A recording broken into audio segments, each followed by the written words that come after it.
thing is not on. Just go back to one. Oh. Hey everybody, welcome to Create Talks. Yay. I have Katy Barsche with me. She's amazing. If you know Bethel, we have 2 campuses. Now we have 3 on Sunday mornings, and one of them is Twin View.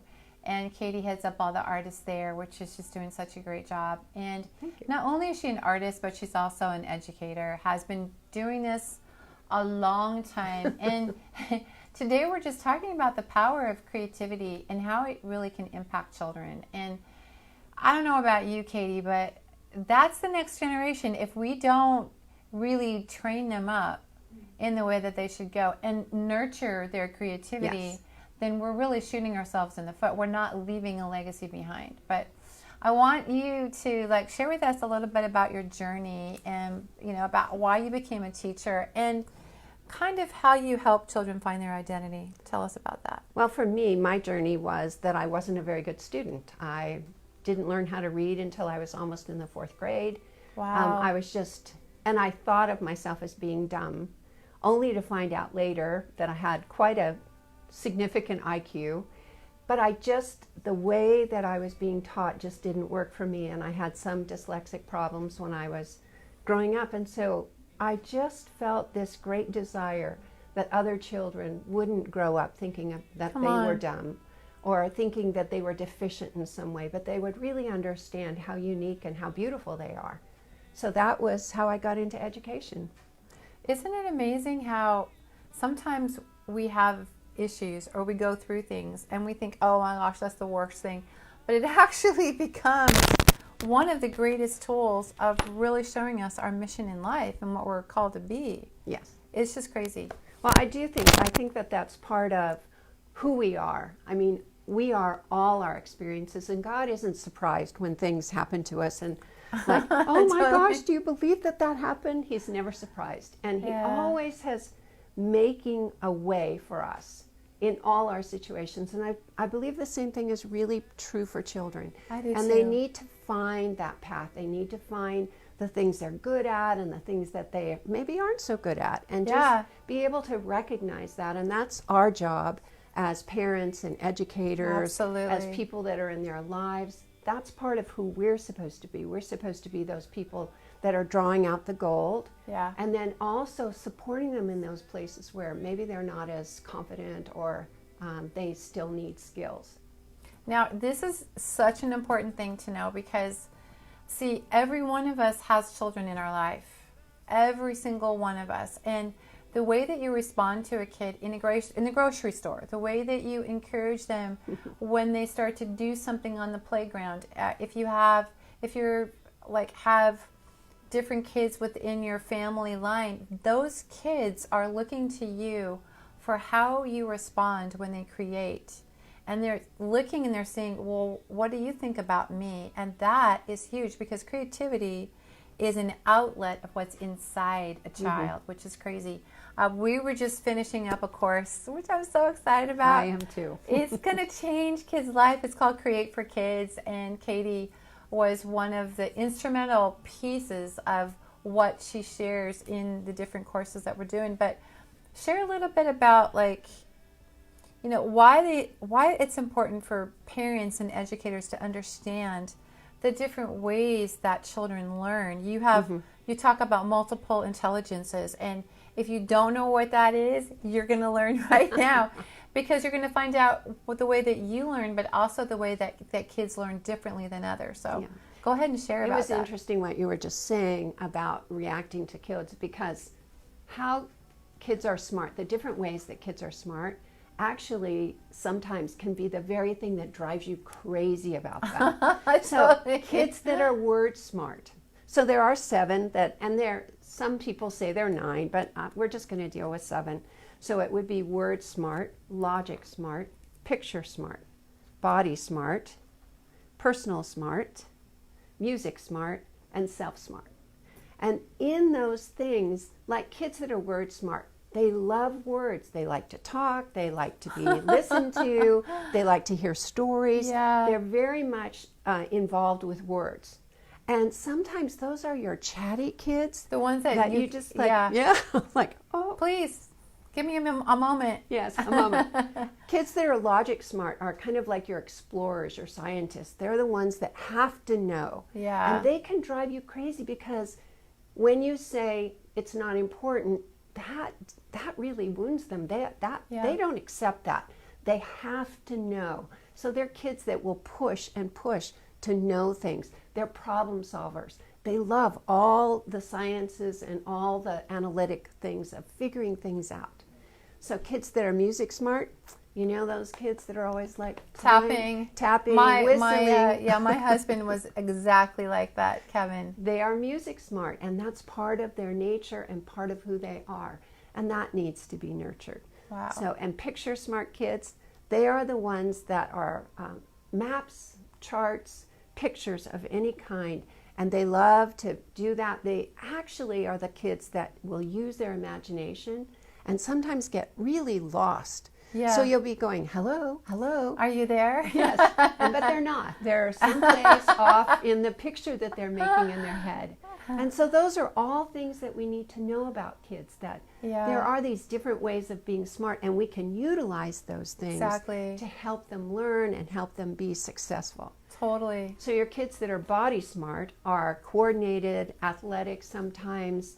Sometimes they're body smart will be in sort of more small motor types of things that they do with their hands. They're good at manipulating things. Or they're large body smart, large motor smart, which means that they're tumbling around, they're running into things. They're athletic. They're athletic.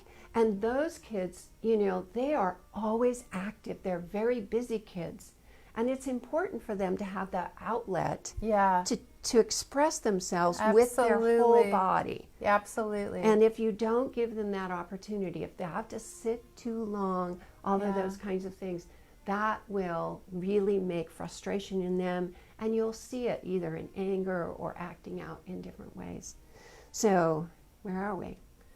Personal smart, people smart. Kids that are watching people all the time, they're very, very in tune with what's going on with people.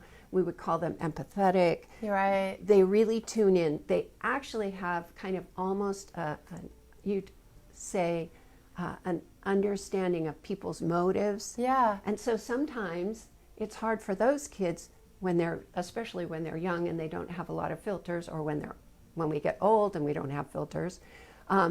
If someone is carrying something that maybe doesn't feel good to them, they'll pick it up. They'll just pick it up, and maybe they'll say something.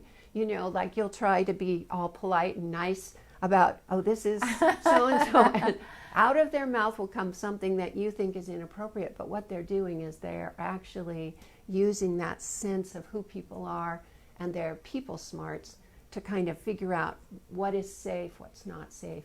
And so those kind of kids, we have to really steward that in them too. Now, Katy, you can have like more than one, right? Yeah. So realize that, so be thinking even as an adult as you're watching this, well, which one are you? Like, it's important for you to get to know who you are. Yes. Because as you do that, then you can pick up on what your child is, or the children that are around you.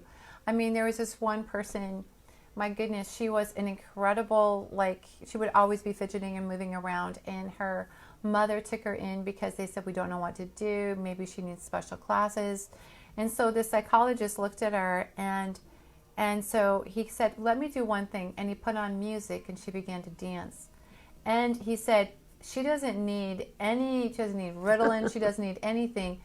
Put her in dance classes and she's gonna be amazing. And she ended up being the choreographer for Frank Lloyd Webber.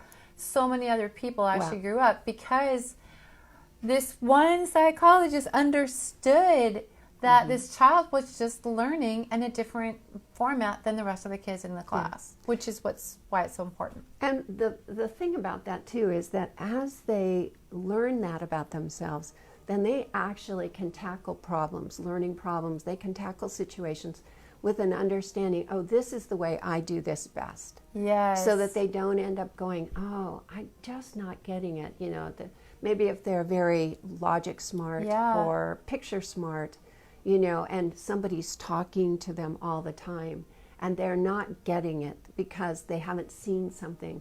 So just understanding that about yourself. Oh, I need to see it written down.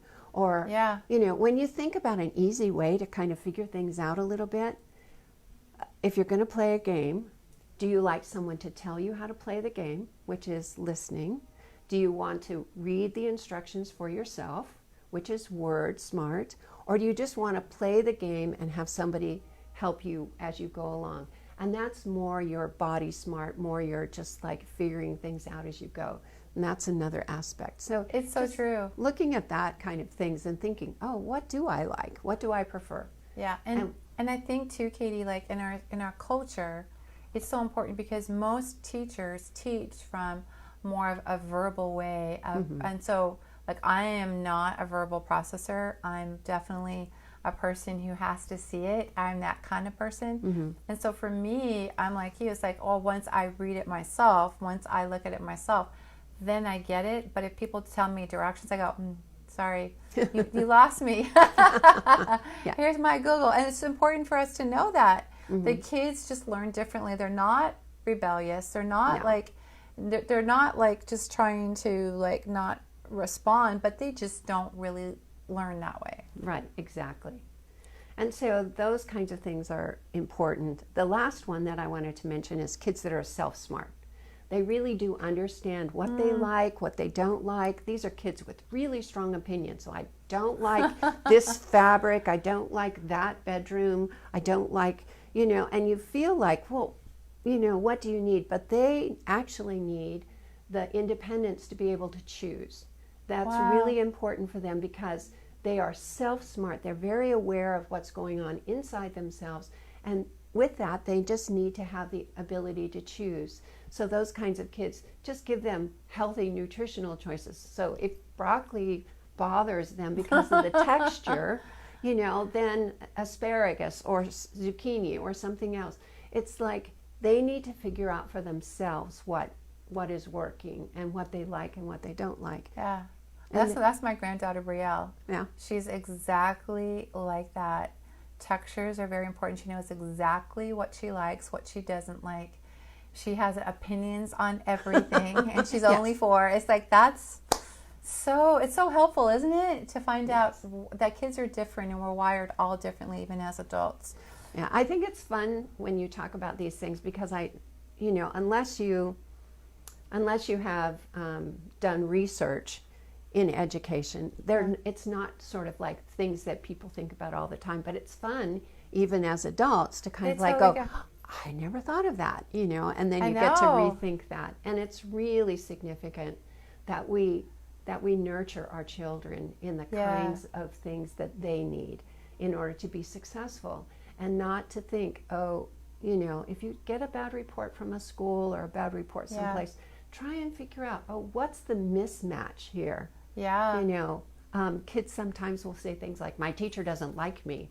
Well, maybe it's not that the teacher doesn't like them, but maybe there's a mismatch in what the child is like and what the teacher is like. And knowing your child well gives you the ability to talk to educators or people that your child is dealing with knowledge about who your child is. Yeah. And that conversation is very different than just going, what's wrong? Exactly. When you can go, my child is very good at this and this and this. How can we use those things to help them in this situation? Come on. That's Katy. a very different kind of conversation than going in and going, all right, what's wrong? There must be something wrong with you, or there's something wrong with my child. That's not the truth. That's not how things are. There's just mismatches. Yeah. You asked me before about being an educator. I think for me, one of the things that was really important is you can teach curriculum. The curriculum has to be taught. But I always felt like I taught children. So teaching children means you have to know them. And then when you know them, then you can deliver the curriculum in ways that they can receive it. And that's so important for learning. And I love it, Katy, because in classes too, it's like you have the ones that are super shy, who never raise their hand. And as a person who knows your class, you get to respond and help them to grow and help them to respond just as much as those that are the talkative ones. And that's important for educators to understand. It's like you're teaching the whole group of students, not just the ones that, I know, the ones that are like always raising their hand. And that's important because people need to understand that those children want to speak, but they just need some encouragement. And that's what a great teacher does. And so knowing your class is super important. It's crazy.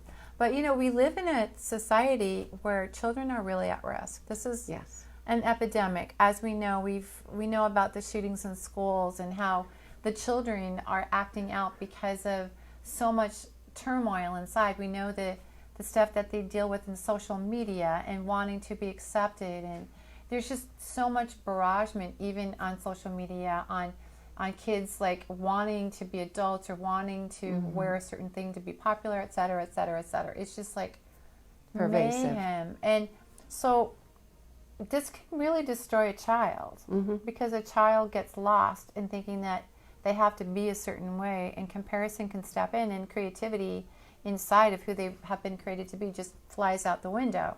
And then they have to act out by doing hurtful things to themselves or to others. It's crazy. But what can we do to safeguard them? What creative endeavors, what could we do to help them? Well, I think that the biggest issue is that their own identity. Come on. That they actually know who they are, that we have helped them negotiate that we've helped them.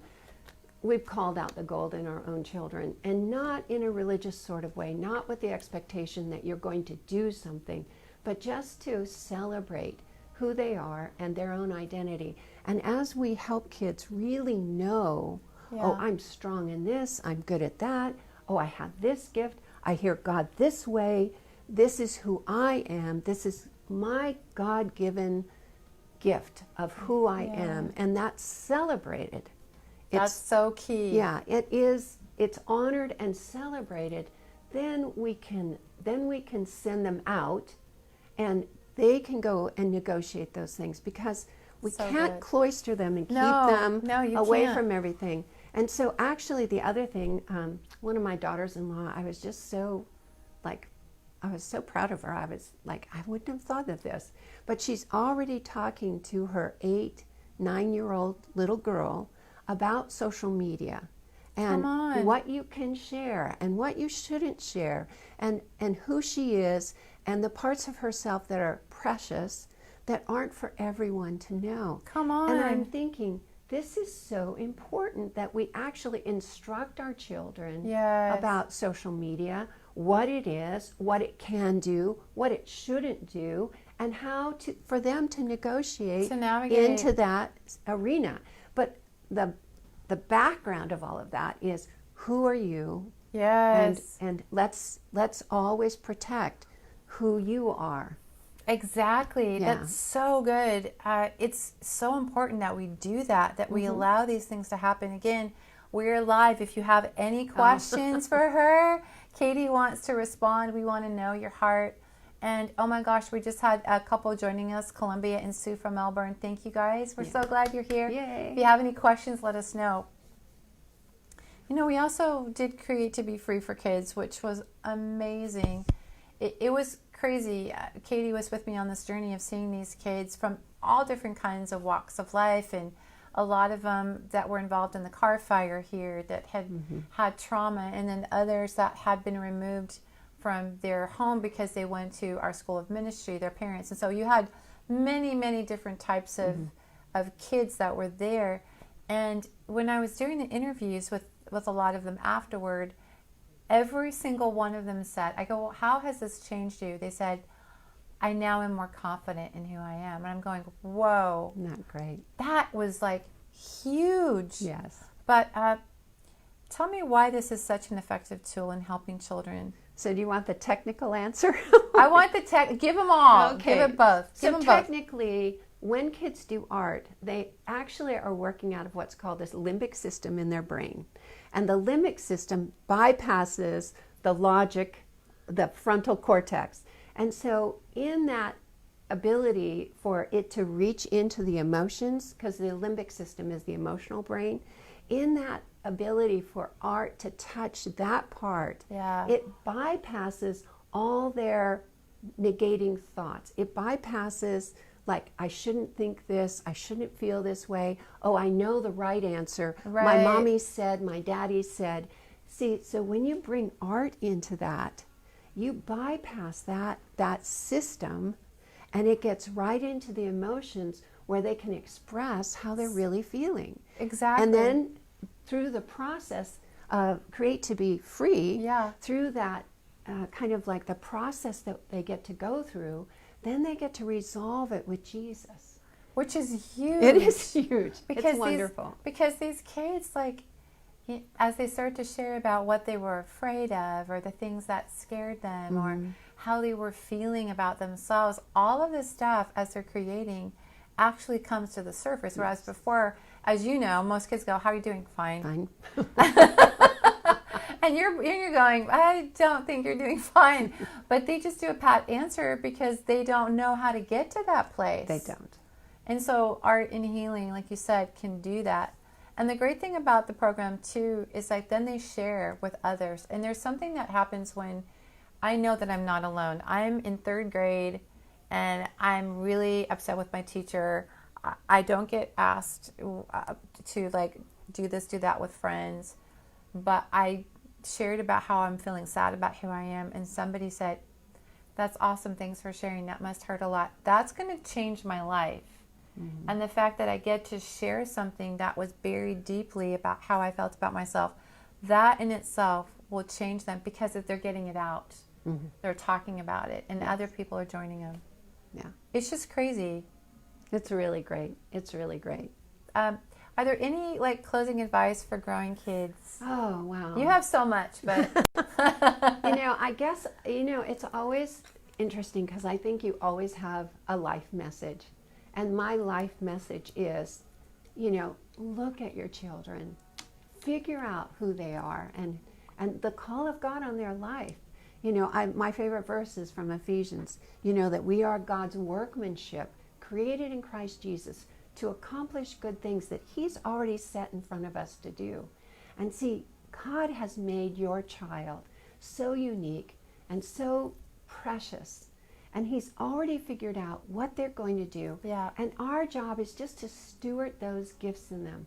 So maybe when they're driving you crazy, instead of thinking, they're driving me crazy, think, why is this so hard? And then think, oh, they need an outlet for this particular thing. Yeah, they come on. need an opportunity to actually orchestrate opportunities for them to do those things. Yeah. My oldest is very mechanical, and when he was about 3 years old, he would take a screwdriver and do all kinds of things, take things apart. I got stuck in the bathroom one time because he actually unscrewed the screws in the doorknob so that I couldn't open the doorknob came off in my hand. Oh my and there gosh. was nothing hard enough in the bathroom to push the mechanism. I broke a comb. I was just desperate, thinking I'm going to be in this bathroom for the rest of the day. But that interest of his, then, to be able to nurture it and like buy things at the used, the secondhand place and cut off the electric and let him take them apart. Totally. Those types of things. But what you do is you nurture the things in your child that you see so that they have the opportunity to really follow their dreams. Exactly. Just if your child loves art, then, it doesn't take much from the dollar store to get lots of paper, lots of whatever. If they love words, taking the time to read to them, taking the time for them to read to you, or just to talk to you about things. If they're body smart, go, the great watch me, mommy. That totally. is such an important aspect for kids when they say, watch me, mommy, to put things down, whatever they are, and go watch, or go see, or go look, because that gives an affirmation to their efforts. And so I guess those are the things that I would say is, and it all comes down to just kind of prayerfully being grateful for who God has given you. Absolutely. Children are desperately needing to know that they are a gift from God.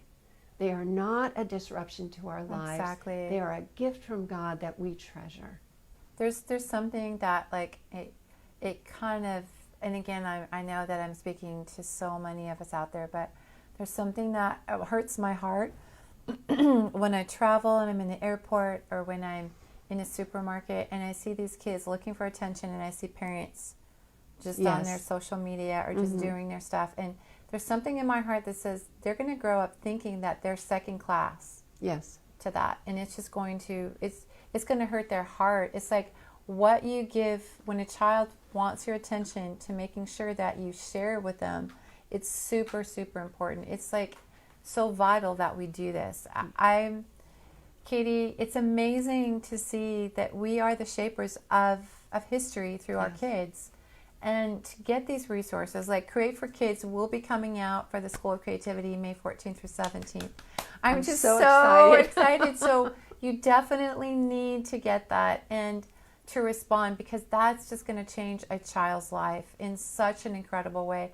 And the great thing about Create for Kids, as I was putting it together with both Cara Winspur and Katy Barsche, who's with me now live, it's like I'm thinking the parents are going to be changed, or the educators, because we're teaching you how to activate in creativity and then train up your children.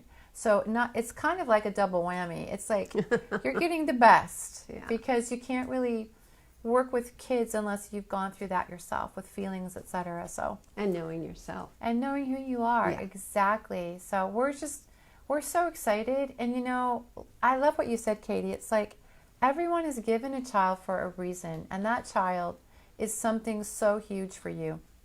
Oh, this is Sue Carpenter. Hey, Sue. Hi. I would love to incorporate this in our camps for kids in abuse and trauma. Yes. We have activity areas, but I think there is a next level creative environment we could do, especially speaking into identity. Oh my gosh, the last lesson that I do for Create for Kids is all on the lesson on identity through what we just talked about, Create to be Free. I just really want to highly invite you, Sue, to get that, because that's really going to change a person's life. And you know, hopefully we're working on this for all different lessons for Create to be Free, because it does change a child's life. And so that's part of what we want to see happen too. But we are running out of time. Oh. No, we have so much to say. I know. And so I want you just to impart. Go ahead, Katy, and impart. And please put your hands out if you want this impartation from really what Katy has brought to you about identity for kids and about what we can nurture in them. Just put your hands out and receive. So Lord, I just thank you, and I pray, Lord, that you will send out this information, but you will bring revelation. That you will impart to people your heart for children, that they will see children the way you see them, that they will be able to interact with them the way you want them to interact with them, that it will supernaturally begin to happen, and as they surrender, Lord, whatever they're doing and place it in your hands, that you will then take that and you will make it into something extraordinary, and that it will be a blessing. And I just pray that these people that are listening today will bless children in new and profound ways that I haven't even thought of yet. And I pray these things in Jesus' name. Amen. Amen. That's so good, Katy. I want you to share this post if you got impacted, and you know some moms that are going, I don't know what to do with my kids, or an educator who's going, can I really impact my kids and know them personally? Yes. Having them understand the multiple intelligences and everything that we talk about in Create for Kids is going to be important, but share the post. And thank you for joining us. Katy, thank you so much. Oh, it's great to be here. Yeah, Thanks. we'll see you next week.